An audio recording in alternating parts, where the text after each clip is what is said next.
Kejutan manis diberikan siswa SMA Negeri 20 Makassar kepada guru di peringatan Hari Guru Nasional.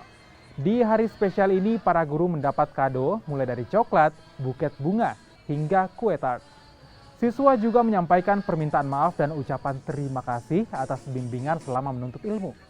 Perayaan Hari Guru semakin meriah saat para siswa bernyanyi untuk menghibur para guru di hari yang istimewa ini. Anak-anak kita berikan kemerdekaan untuk memilih, kemudian dia berikan kepada guru yang benar-benar telah sangat berjasa, baik secara person, per kelas, maupun eskulnya.